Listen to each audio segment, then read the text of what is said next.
Agora, nós temos só mais alguns minutos. Eu queria passar uns textos para os irmãos a respeito, então, do mundo. Nós, na próxima reunião, já vamos entrar no segundo juiz, né, a respeito de Eude. Vamos abrir alguns textos juntos a respeito do mundo, e a gente vai lendo e compartilhando alguma coisa. 1 João, capítulo 2. João, dos escritores bíblicos, foi o que mais falou a respeito do mundo. É o que mais usa essa palavra mundo. No original grego, né, cosmos, de onde vem a palavra cosmético, que significa um enfeite, um adorno. Cosmos é a palavra usada para mundo. Então, cosmos fala de um sistema enfeitado. E é claro, um enfeite serve para atrair, não tem outra finalidade. Então é importante os irmãos saberem o sentido dessa palavra mundo. Quando o Senhor Jesus falou, esse mundo já está julgado, não sois do mundo, eu vos escolhi do mundo, Ele está dizendo que Ele nos tirou de um sistema enfeitado, sedutor, altamente preparado para nos enganar, para nos conquistar. Então, 1 João capítulo 2, ele diz assim, 2,15: Não ameis o mundo, nem as coisas que há no mundo. Se alguém amar o mundo, os irmãos veem que é uma questão de coração, de devoção, de amor. Se alguém amar o mundo, o amor do Pai não está nele. Porque tudo que há no mundo, a concupiscência da carne, a concupiscência dos olhos, a soberba da vida, não procede do Pai, mas procede do mundo. Ora, o mundo passa, bem como a sua concupiscência. Aquele, porém, que faz a vontade de Deus, permanece eternamente. 5 vezes nesse texto ele usa a palavra mundo. Existem muitos outros textos de João. Estou só selecionando alguns para os irmãos verem a preocupação de João com a questão mundo. Capítulo 4 de 1 João mesmo. Olha no versículo 4, por exemplo. Filhinhos, vós sois de Deus e tendes vencido os falsos profetas, porque maior é aquele que está em vós do que aquele que está no mundo. Presta atenção na separação que João faz. Tão clara é a visão bíblica que o mundo é uma esfera espiritual que João faz essa separação. Vocês não são do mundo. Vocês hoje são filhos, estão em Cristo. Só que, estando em Cristo, vocês estão em Cristo no mundo. Imersos no mundo. Rodeados pelo mundo. Tocando o mundo. Todo o tempo. Então ele diz assim, vós sois de Deus. E tendes vencido os falsos profetas, porque maior é aquele que está em vós do que aquele que está no mundo. Eles procedem do mundo. Os irmãos veem que o mundo é uma esfera completa, né? O mundo tem os seus profetas, o mundo tem os seus governadores. Lembra quando o Senhor falou sobre isso com os discípulos, né? Os maiorais no mundo exercem autoridade sobre eles, mas no meu reino não é assim. O maior entre vós será o vosso servo. E aquele que quiser ser o primeiro será o último. O último será o primeiro. O grande é o que serve. É exatamente o oposto do sistema do mundo. Mas esse texto mostra que o mundo ele é altamente organizado.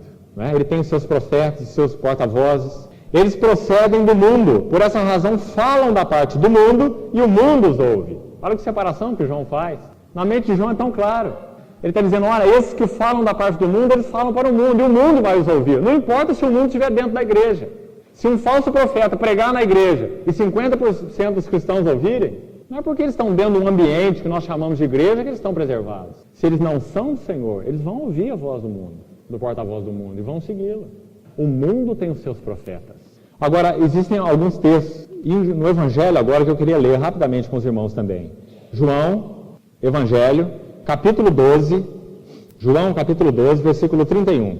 Irmãos, esse versículo é muito importante aqui nesse contexto. Diz assim, olha, chegou o momento de ser julgado este mundo, e agora o seu príncipe será expulso. Queria que você notasse isso aqui. Jesus está ali às portas da cruz, de ser entregue, de morrer, e ele diz assim, chegou o momento de ser julgado este mundo. Você não vê o peso dessa palavra. Ele está dizendo que todo esse sistema enfeitado para nos atrair, nos seduzir, ele seria julgado ali, naquela hora, na cruz. O seu príncipe será expulso. Então, o que está acontecendo conosco? Nós estamos vivendo depois de todo esse juízo. Nós estamos tocando coisas julgadas. E isso é importante nós entendermos. Nós estamos tocando coisas julgadas. E nós precisamos ter um cuidado imenso com o nosso relacionamento com essas coisas. Lembrem de Juízes. Aquele rei, simbolizando então a pessoa de Satanás, daquele império, Mesopotâmia, simbolizando o mundo, ele escravizou o povo de Deus por 8 anos. Escravizou o povo de Deus por 8 anos. Chegou o momento de ser julgado este mundo e o seu príncipe será expulso. No capítulo 14 de João, versículo 30, João 14, 30, já não falarei muito convosco, porque aí vem o príncipe do mundo. Agora presta atenção no resto do versículo. O que Jesus falou? E ele, o príncipe do mundo, nada tem em mim. Nós podemos dizer que Satanás ele passava fome na vida de Jesus. Não tinha nenhum alimento para ele. Na nossa, muitas vezes, ele passa bem. Ele pode se alimentar de muitos aspectos de mundanismo na nossa vida. Mas na vida de Jesus, ele passava fome. Jesus diz, na minha vida, ele não tem nada, nada. Ele nada tem em mim. Agora, esse Senhor, irmãos, é o Senhor que nos resgatou. E que disse que vai nos apresentar a Ele mesmo uma igreja gloriosa. Como Ele é glorioso, sem mácula nem ruga, santa e sem defeito. Então nós vemos o desejo de Deus, então, de usar a sua palavra e nos desarraigar do mundo. Desarraigar o mundo de nós. Último texto que eu queria ler para os irmãos, para a gente encerrar. 1 Coríntios capítulo 7. Lá em João ainda, se os irmãos quiserem consultar depois, tem um versículo muito interessante em João, onde ele diz que no mundo teríamos aflições, mas que ele tinha vencido o mundo. Então ele mostra ali a capacidade de, através do mundo, a nossa vida, a nossa alma ser afligida. Satanás iria usar o mundo e ele ia nos afligir muito, muitas aflições, muita aflição. Mas tem de bom ânimo, eu venci o mundo.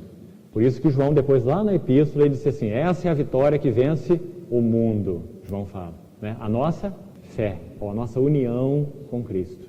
1 Coríntios, texto para nós encerrarmos, 1 Coríntios 7, versículo 29 até 31. Vamos ver com bastante cuidado. Os irmãos prestem bem atenção. 1 Coríntios 7, 29. Isto, porém, vos digo, irmãos, o tempo se abrevia. O que resta é que não só os casados sejam como se não o fossem, mas também os que choram como se não chorassem, e os que se alegram como se não se alegrassem, e os que compram como se nada possuíssem. Olha a sabedoria de Deus. Ele não está dizendo assim, os que compram como se não comprassem, como se comprar fosse alguma coisa ilegítima. Porque Deus sabe que para a nossa sobrevivência nós temos que usar do mundo, como nós já falamos no início, em vários aspectos. Mas a palavra de Deus está dizendo, os que compram como se nada possuíssem. Olha a diferença. Está falando de um depósito, está falando do nosso coração ligado àquelas coisas então que nós compramos. Eu comprar, tudo bem. Agora, o meu coração ligado ao que eu comprei, problema. Né? Isso é mundanismo. Os que compram como se nada possuíssem. Eles compraram, eles têm, mas no seu coração eles nada possuem. Por que eles nada possuem? Porque no seu coração eles têm um valor só. Qual é o valor que eles têm no coração deles? O seu Senhor. Eles sabem que estão tocando coisas julgadas. Né? Versículo 31, ele continua. E os que se utilizam do mundo, palavra bem geral, né? Em qualquer sentido. Os que se utilizam do mundo, como se dele não usassem, porque a aparência deste mundo passa. Meus irmãos, veem como a palavra é clara, como o Senhor deseja nos advertir. Eu queria, para encerrar, dizer o seguinte para os irmãos. Os irmãos devem se lembrar muito bem. A maneira mais singular de Deus nos disciplinar, lembra do livro de Juízes, a maneira mais singular de Deus nos disciplinar é ficando calado. O que significa ficando calado? Permitir que a nossa alma, quando perde então o rumo e se devota a coisas que não são Deus e se entrega a elas, essas almas sequem, essas almas sintam uma secura interior, uma ausência de Deus, o silêncio de Deus.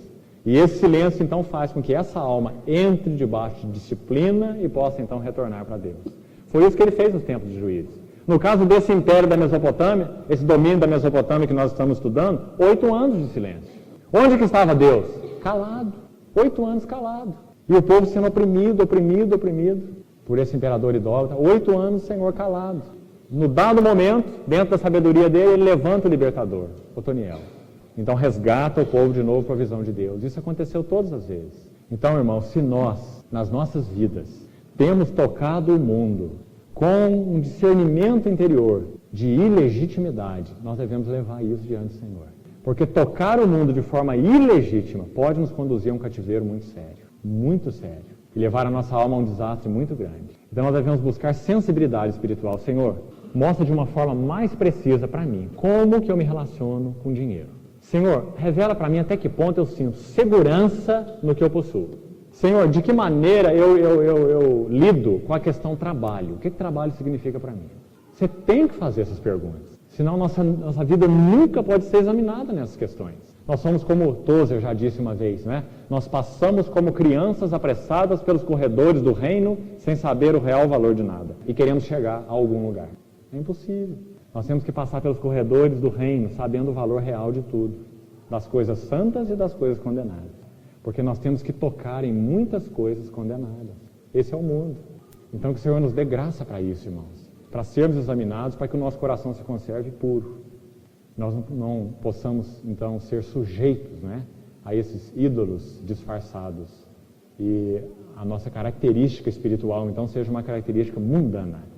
Mundanismo é isso. É uma escravidão a coisas normalmente legítimas, não depravadas. Uma vida escrava de questões depravadas é uma vida, como costumamos chamar de carnal. Uma vida escrava de coisas legítimas é uma vida mundana. Escravo de posses, de trabalho, de dinheiro, de cultura, de seja do que for, de esportes. O mundo tem tantas coisas para cativar o nosso coração. O Senhor nos dê capacidade nele de sermos sondados.